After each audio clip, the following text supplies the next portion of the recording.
Hello, hello. How's everyone doing tonight?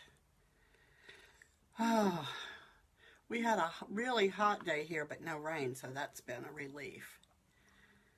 After all the rain we've had, it feels like we're going to float away any minute. Really excited to be going live tonight. Well, hey there, friend. Thanks for hopping on. It's interesting that this topic should come up today, and I'll share in a minute why. But I've had some exciting news today that I want to share and kind of give everybody an update on my progress, on my dream. And I'll let you know that some of these things that I'm going to be sharing tonight are things that I've experienced myself. So I know what I'm talking about. I'm not just preaching something that I don't know anything about. It's truths that I've learned, things that I have found to be true. So let's get started, and folks will join us as they are able. First of all, the topic tonight is paralysis or progress toward your dream or your big goal. Which are you experiencing, or do you experience both? Alternatively, or Deborah, you've been in the midst of making some of your dreams come true, so I know you know what I'm talking about. Really been experiencing it, and it's funny because I wasn't really sure what I was going to do my live topic on until like mid-morning, and I had decided. And then my coach, John Eric, did a coaching session a couple hours after that, pretty much on the same subject. His was a little more in depth than mine is going to be because some of us have been in the program for a long time. But so I figured that was a good sign if I had picked a topic and then somebody else who I respect had also talked about that topic. Hey, Kristen, thanks for hopping on. So my updates, I'm super excited. I don't know if you've been following along on my author page or not, but I have actually finished writing my book. So that's super exciting. A year ago, I had no idea that I would be in this place. So it's super exciting. And I also heard from the artist who is doing a painting for me that will be the cover art. It's the same man who did the artwork for my first book, Woman at the Well. And it's in the same style. Yeah, it is awesome. Thanks, Kristen. So I kind of, if you get a chance after this, hop over to my author page, and I kind of dropped a little hint, a little tiny piece of the painting, so you can kind of get an idea. He sent me the painting and then asked me where I wanted the jar to be and what position I wanted it to be in. So I thought that would be kind of fun to just share that little piece, to kind of do a little behind the scenes, and how that all comes together. And hey, Kelly, thanks for hopping on. I am self-publishing the book, so the last few days I've been working on formatting the text of the book to fit what Amazon requires with their program called Create Space, so that they can print it and it looks nice, and hopefully it'll get approved on the first go round, but I'm reading that it doesn't take too long.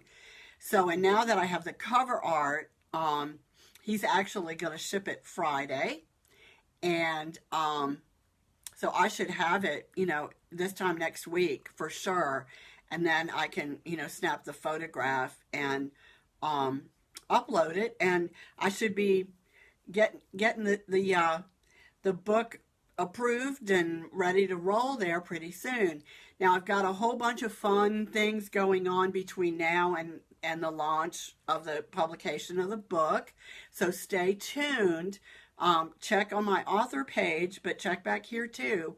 to find out about some of the fun things that are going to go on around publishing the book.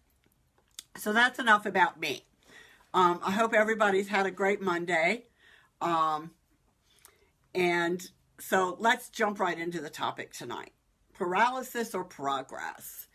Hi, Anne-Marie. Thanks for hopping on. I know this is probably something that everyone experiences from time to time. And some of the reasons I think, speaking from my own experience, is that sometimes I tend to think that I have to get this thing done or this thing needs to happen before I can do the next thing.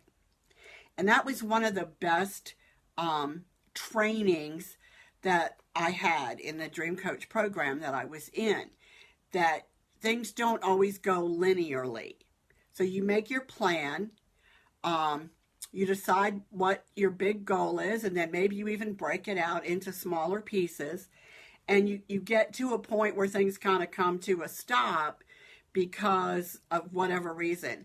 And so a lot of times I think we tend to just put on the brakes completely, say, okay, I've got to stop now and wait for, the stars to align or for this to happen or this person to do something. And it really slows our progress. Hey, Tanya, nice of you to hop on. It really slows our progress. And what we learned was that you don't always have to take the next step. Maybe sometimes you just don't feel like doing what the next step is. As long as you take a step, you're making progress. And that was a big lifesaver for me because, for instance, on this book, I'm using a different software than I used with my first book. So I didn't know what to expect on that. I didn't know when the artist would have the painting for the book cover done. If I had waited to learn the template and waited on Jim to get the painting done, I wouldn't even have started writing it yet. So that was, like I said, that was one of the most important things that I learned in that Dream Coach program, was that you don't have to always take the next step, but always be taking a step. You can always circle back and do that step that you skipped over. So I think that would be one of the best pieces of advice that I would give you if you're struggling right now with making progress toward your dream or toward a big goal that you've set. Heck, even if, for instance, we have a whole lot of things that need to be done around our house, cosmetically, and really, there's a couple of kind of big repairs that need to be done. And I know in the past I've kind of tended, and I think my husband has too, it's like, oh, that's going to be such a huge undertaking. And so we just don't do anything. And then what happens is the problem never gets fixed. The rooms never get painted. Nothing ever happens, and the problem continues to get worse and worse. So that's a real life example, We've started now, we painted one bedroom. So we've got that done. And what we found is that, oh, that looks so nice. Okay, what's our next project? And it's the same thing with anything else that you do. Once you get some momentum going, you're more likely to keep going than if you never start and stay stalled, stay paralyzed, right? Does that make sense? Or am I making sense to you all? Anybody experience any of that in their lives, either on their dreams or just on their daily lives? Yeah, a lot of people have. Or maybe you feel like you need to have the total plan before you can begin a project. This was another one for me that I experienced personally. I needed to, I needed to learn the software. I needed to coordinate with the artist. I needed, there were all kinds of steps. I needed to plan a publication date, a launch date. There were just a lot of different pieces and parts. I needed to get, because I'm self-publishing, I had 2 friends read the book. I think you just said that to me today. Yes. Yes, you did, Jean. So once you make your total plan, don't think that you have to do the whole thing. Don't think you have to have everything in place. What I found is that what I had originally planned to do a lot of times changes once I start taking steps. And that's okay. It's okay to change your plans. It's okay to change what your dream is. Mine has kind of morphed a couple of times into something a little different, than looking a little differently than I thought it would. And that's okay. That doesn't mean that I throw out the whole plan. It just means that I rearrange some things, add some things, eliminate some things. But yeah, we also don't want to wait until we have every single thing planned out. Sometimes we have to just go with the flow. That, I think, is the healthiest thing to do, and it's a way to ensure success. If we just kind of wait, use our plan as a guideline, but just keep moving forward, keep going with the flow. This is one that I know I've been guilty of in the past. I need to read one more self-development book, one more book on how to be successful, one more book on how to do whatever. And, I spent a couple years buying books on, how to publish, how to write a novel, how to do a lot of different things, how to do self-development. And really, I'm not going to say that it's a waste of time, because some of that is good. And we do always want to be improving ourselves and growing and developing. But we also can tend to use that as a way of procrastinating and not ever really starting on our project. So we need to kind of try to balance that out. And at some point, the best way to get good at something is to do it, right? So that would be my suggestion. If you feel like you need to get better at what you're doing, just start doing it and you will get better. Hey, Susan, that's better than any book you'll ever read. Those people wrote books because they did the things that they know about. They learned the topics, and that's how they could write a book. It was by doing it. It wasn't by just reading what other people said. It was by their actual experience. So that's really the best teacher. It's also the best way to build self-confidence, is to see yourself making progress. Take a small step and then take a little bit bigger one, and then keep making incremental changes. Keep taking those little steps. How you build confidence is by saying, I did it, and getting the accolades from your friends who say, yay, good job, because hopefully you have a lot of those in your life too. And this my next point kind of goes back to what I was saying, that you're going to wait until you have time to finish the whole thing. I'll tell you the way I wrote this book, and I wrote it relatively quickly, more quickly than I thought, and I was kind of done, and I was like, oh, I think I've said everything I have to say. But the best gift that I got in this process was from my coach, John Eric. The very first thing we did was decide, okay, what's your daily activity going to be to help you move towards your goal? And we agreed that it would be to write 30 minutes a day. And I knew that, this was serious, and I knew that, and I hesitated at first to join the program because I knew that if I made the commitment, I had to keep it. And so that was part of my initial hesitation. But I did. I started writing 30 minutes a day. And some days it was really hard in the beginning. I was traveling for work, and, there was a lot going on. And so it was a real challenge some days. Some nights I would just collapse in bed. Oh, I haven't done my writing yet. Pull out my journal. And even if I just kind of, wrote, oh, this is how my day went, whatever. Even if it wasn't related to the book, I still wrote, because it's a learned habit. And I knew that if I did it every day, that it would become a habit and it would just become natural. And some days I wrote much longer than 30 minutes.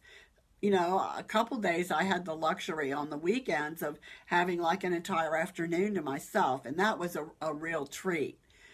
But that is how I did it. 30 minutes a day, 30 minutes at a time.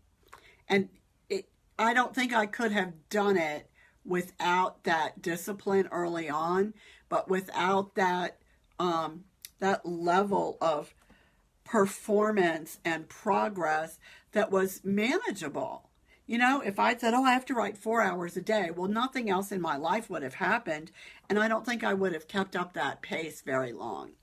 So that I would advise that too. If you're, if you're struggling, or, haven't started yet, to pick at least initially something that's manageable, a manageable habit to form, regardless of what it is. And then stick to it. I've said in a couple of interviews when people ask me, there were a few days here and there that I didn't write, but I didn't dare do 2 days in a row and miss it because, I knew that if I went 2 days, then it would be too easy to go 3 days. And if you went 3 days, and pretty soon, you're a month out and you haven't written anything. So, and I think that applies pretty much. That's human nature. So I think that would apply to you too. And whatever your goals are, set manageable, smaller goals that you can achieve. And again, you get the self-confidence, you get the momentum. And then once you do that, it's easier to keep going. And you feel like, oh, I think I can accomplish this. And, I'm keeping this really short tonight because I want you all to go make your plans after this is over. One of the other things that can paralyze us is to look and see what someone else is doing, someone else's success, whether they're doing the same thing we're doing or not. But someone, said, oh, this is my goal. And they've already accomplished it. And they're already, off on to the next thing. And you haven't taken your first step, or you haven't taken the second or the third one. It's so easy to get discouraged if you look around and compare yourself to other people, because a lot of times you won't know what it took for them to get where they are. You don't know the backstory. You don't know the behind the scenes. And so that's why I've really enjoyed kind of sharing my journey with people, so that people know that it's not always easy and you don't always succeed right out of the gate. I've written pretty much my whole life, but I hadn't done it seriously in a few years. And so it took me a while for what I call my writer's brain to kick back in. And the more I wrote, the more the words came, and I could go back and even edit and go places that I didn't think I would be able to go with the book. But I really feel good about it. And like I said, I had a great support system, so I strongly suggest that. Reach out to me if you need somebody to cheer for you, but I'll also hold you accountable. I'll be your friend, but I'll also, I'll be the best kind of friend, because I'll give you all the tough love you need. Because that's what I got. And I got encouragement. And, John Eric says there's only one thing he can't deal with, and that's excuses. So, that also made a difference for me, especially because I know, what some of the other people in the program did overcome to make their dreams come true. And it wasn't any easier for them. And in some cases, it was much more challenging for them, even than it was for me. I have a separate place away from the family where I can go and write and be alone. I have a lot of resources available to me that a lot of people don't. And I recognize that. But I also, like to share my behind the scenes and the challenges, so that you'll be encouraged to know that if you just keep going, you'll get where you want to be. So that's really all I had. I just wanted to give you a little bit of encouragement tonight. I've been hearing from a few friends that they're kind of struggling a little bit right now, and that's okay. You know, you'll get it figured out. As long as you're trying to figure it out, I think that's a good day's work. And I also wanted to, just give you a heads up about keeping your eyes out for some opportunities to maybe win a free book, um, maybe be part of some fun advanced activities that might go on ahead of the release of the book on Amazon. And hopefully that'll be late summer. And I'm really looking forward to it. I never would have believed that I would have 2 books published. Who knew? This one, if you're not familiar with it, is where I share my journey from the grief of, hey Joni, the grief of my mom's cancer journey and her death, and everything that, all the emotions and everything that go with that. I didn't allow the grief process to run its course, and I kind of shut down for a long time. And writing this book, I think one of the reasons I put off writing it was because I knew I was going to have to go back and revisit all those emotions. And I did, but it was good and it was healing. And I'm glad I did it, because I think it's going to be a great resource for other people who maybe they're still newer in their grief, and need to be reminded and encouraged that there's a light at the end of the tunnel, that you will be able to make it through the day at some point. And so I'm really excited about it. I'm really happy with how it turned out. I'm so grateful for the feedback that I got from my 2 friends who read it. Oh, thanks, Kim. Thank you so much. And it's been wonderful. The other thing, I know I said I'd let you go. I just want to put this out there for you if you haven't heard me say it or haven't heard anyone else say it. And this is why it's so important for us to, whatever that tug on our heart is, whatever that feeling that won't go away, that idea that keeps coming back to us, that's God telling you that you have a purpose to serve. And he's going to keep doing that to you until you just say, okay, I give up. I'm going to do it. I'm going to do it. Because our dreams are not for us. Our dreams are for the world. And I have had so many people reach out to me and share their story of their grief. And that's healing for me too. But it also allows me to comfort them. So it's been a blessing, as much a blessing for me as I hope it will be for others. So anyway, so that's it. I hope you all have a great rest of your night. Have a great week. And thanks so much for tuning in. I will talk to you next week.